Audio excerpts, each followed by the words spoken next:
What if enslaved people defeated the most powerful empires on Earth? Imagine living in Saint-Domingue, the richest French colony in the Caribbean during the late 18th century. Sugar plantations generated enormous wealth for Europe, but that wealth depended on horrifying brutality. Hundreds of thousands of enslaved Africans were forced into exhausting labor under torture, starvation, and violence. Many died within years of arrival.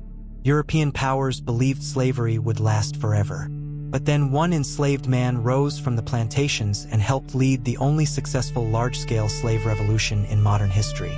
His name was Toussaint Louverture. Through intelligence, military skill, and extraordinary determination, Toussaint built armies from the enslaved and defeated forces from France, Spain, and Britain.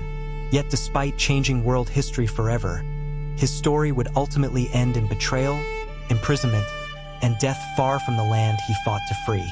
Toussaint Louverture was born enslaved around 1743 on the French colony of Saint-Domingue, located on the island now known as Haiti.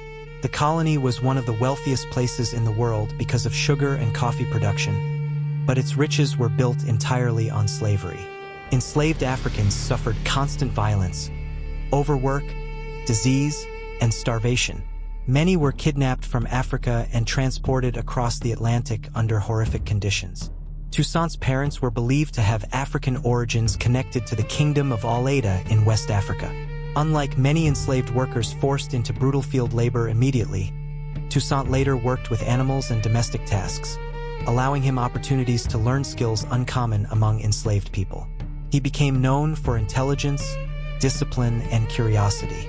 Over time, Toussaint learned to read and gain knowledge about politics, military strategy, and religion, skills that would later help transform him into one of history's most extraordinary revolutionary leaders. Saint-Domingue became one of the cruelest slave societies in the world. Plantation owners demanded enormous production of sugar, coffee, and indigo for European markets. Enslaved Africans often worked from sunrise until night under unbearable conditions. Punishments included whipping, torture, mutilation, and execution. Disease and exhaustion killed thousands every year, forcing plantation owners to import more enslaved Africans constantly. The colony's white elites lived in enormous wealth while enslaved workers suffered unimaginable brutality. Revolts and resistance occurred frequently because conditions were so horrific. Toussaint witnessed these realities throughout his early life. Although he eventually gained limited freedoms and responsibilities compared to many plantation workers, he never forgot the suffering surrounding him. Across Saint-Domingue, anger and desperation continued growing among the enslaved population. By the late 18th century, revolutionary ideas spreading from Europe and the Americas began influencing the colony. A massive explosion of violence and rebellion was approaching. In 1791, enslaved Africans across northern Saint-Domingue launched a massive uprising that would forever change world history. Plantations were burned, slave owners were attacked, and entire regions descended into violent conflict. The revolution exploded partly because revolutionary ideas from the French Revolution had spread throughout the colony, raising questions about freedom, equality, and human rights. But for enslaved Africans, these ideas exposed the hypocrisy of European powers preaching liberty while maintaining slavery. Toussaint initially observed the uprising carefully before eventually joining the rebellion. Once involved, he quickly demonstrated extraordinary leadership abilities. He organized fighters, developed military discipline, and gained respect among revolutionary forces. The conflict soon expanded beyond a slave revolt into an international war involving France, Spain, and Britain. Saint-Domingue became one of the most dangerous battlegrounds in the Atlantic world as enslaved revolutionaries fought against global empires determined to maintain control. As the revolution intensified, Toussaint Louverture emerged as one of its most brilliant military leaders. He proved highly skilled at organizing troops, negotiating alliances, and adapting battlefield strategies against larger European armies. Toussaint understood both guerrilla warfare and conventional military tactics, allowing his forces to survive against powerful enemies. During the early years of the revolution, he briefly allied with Spain, which controlled the neighboring eastern side of Hispaniola and opposed France. But when revolutionary France officially abolished slavery in 1794, Toussaint shifted allegiance and joined the French Republic against foreign invaders. His forces fought aggressively against British and Spanish armies attempting to seize Saint-Domingue during the chaos. Despite limited supplies and constant warfare, Toussaint's leadership transformed former enslaved laborers into disciplined revolutionary soldiers. Across the Caribbean and Europe, his growing reputation began terrifying colonial powers dependent on slavery. By the late 1790s, Toussaint had become the dominant leader in Saint-Domingue. His armies defeated British invasions, resisted Spanish influence, and stabilized much of the colony after years of chaos. European powers were stunned that formerly enslaved Africans had successfully challenged some of the strongest empires in the world. Toussaint worked to rebuild the economy while maintaining military control across the colony. Although slavery had officially ended, tensions remained high between former enslaved populations, plantation owners, and foreign governments. Toussaint attempted to balance revolutionary ideals with economic survival, often forcing workers back onto plantations under paid labor systems. Some critics accused him of becoming authoritarian, but supporters believed strict control was necessary to protect the revolution from foreign attack. Despite constant danger, Toussaint transformed Saint-Domingue into one of the most politically significant places in the Atlantic world and became internationally recognized as a revolutionary leader. In 1801, Toussaint Louverture issued a new constitution for Saint-Domingue that declared him governor for life while permanently abolishing slavery within the colony. Although he still claimed loyalty to France, many European leaders believed Toussaint was moving toward complete independence. The constitution alarmed Napoleon, who had recently risen to power in France. Napoleon wanted to restore French authority and feared that a successful black-led revolution could inspire slave uprisings throughout the Americas. Toussaint, meanwhile, continued strengthening the colony's military defenses and political institutions. To many formerly enslaved people, he represented protection against the return of slavery and colonial domination. Yet tensions within Saint-Domingue remained dangerous, and some rivals opposed his centralized rule.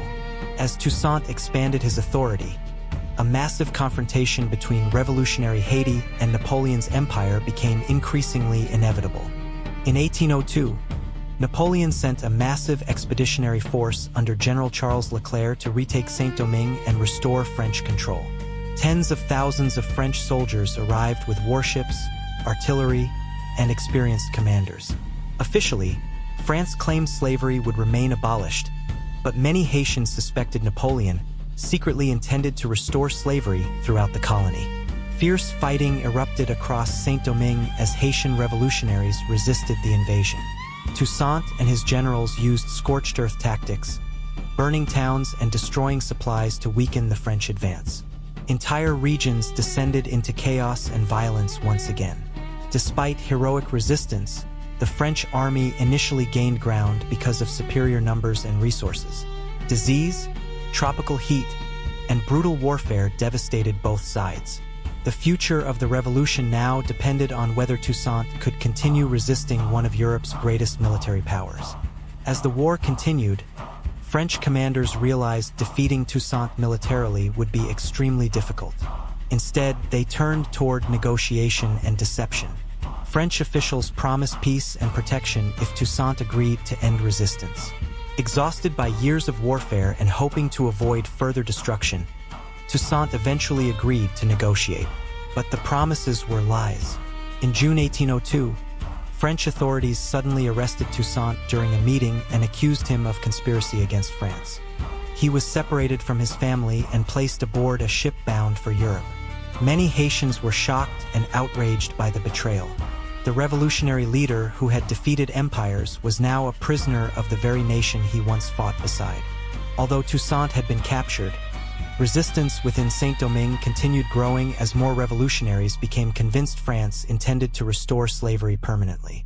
After arriving in France, Toussaint Louverture was imprisoned inside Fort de Joux, a cold mountain fortress far removed from the Caribbean world he knew.